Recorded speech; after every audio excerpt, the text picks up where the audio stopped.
that there are those that they almost literally cannot discern, and I think it's partially because of I guess lack of awareness, of what's going on. But insofar as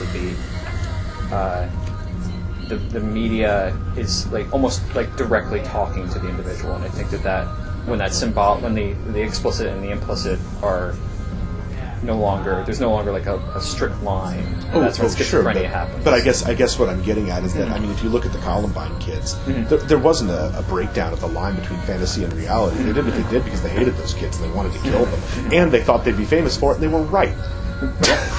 Well, there's now a best-selling book about it. Yeah, that's just the point. Is that they were engaging in wildly antisocial behavior, and there was certainly some breakdown of some, but there was no.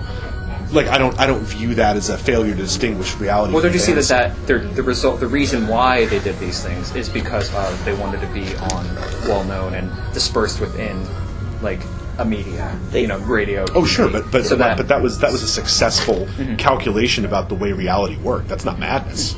Well, it's in a sense it is. That doing what they did is obviously madness. Do you think so? Do you think what they literally did was not you don't think it's madness? They're killing people. Well, I think there's a difference between criminality and insanity.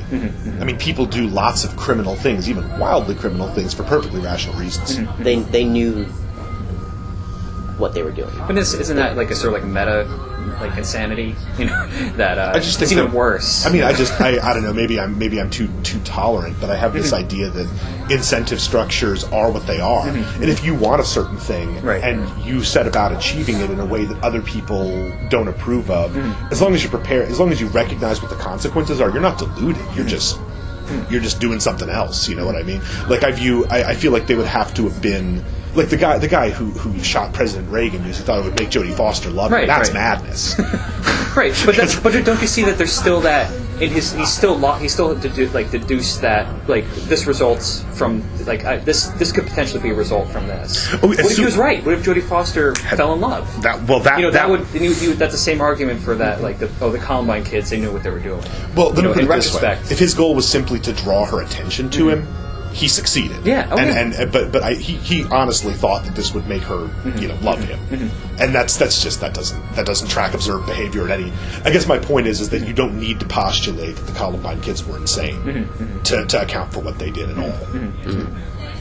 Yeah, and I certainly don't view it as a confusion of fantasy and reality. I view it as a recognition of how reality worked and a kind of a perverse incentive structure. Well, here's an example that I think. If you look at, let's say you watch someone eat a lemon on television, you have that physical reaction, I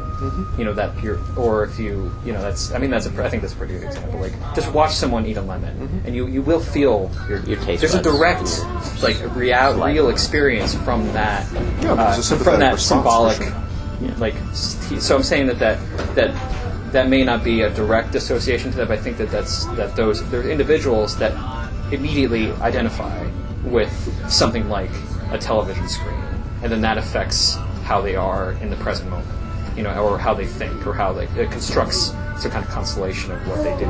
Oh, for sure. I mean, there's. I'm not. So that's not. Yeah, I don't think you're right. I don't think that's insanity, but it's something I think people aren't aware of. Well, no, I definitely think television influences people. That wasn't my suggestion. The idea that the media keeps humping year after year that people with active fantasy lives will somehow confuse that fantasy with like the D&D scare. Back in the 80s. No. I don't think I think that's false to say that. I think that sort of thing virtually never happens, and when it does happen, is mostly harmless. It's a Don Quixote thing, not a Columbine thing. But I don't know. I'm not a psychiatrist. Right. Yeah. But yeah, I totally agree. It's not there. But I'm not saying that I'm not blaming media for doing anything. I think it's the fault of the psychic space of an individual is altered, and then anything can come in to be Jodie Foster, could be religion, it's irrelevant, what it is. It's but if someone's psychic space is already altered, then that means that they're going to react so it's almost in a pathological way. Well, yeah, but then it's almost aleatory what comes in, right? It could be media. Right, exactly. So it's irrelevant what that is. But I mean, it's, I think it's, it's something to to be aware of. When we like the. Well, are we? I've got to wrap up. I mean, you guys sure. are. Oh, okay. Well, you guys can stay.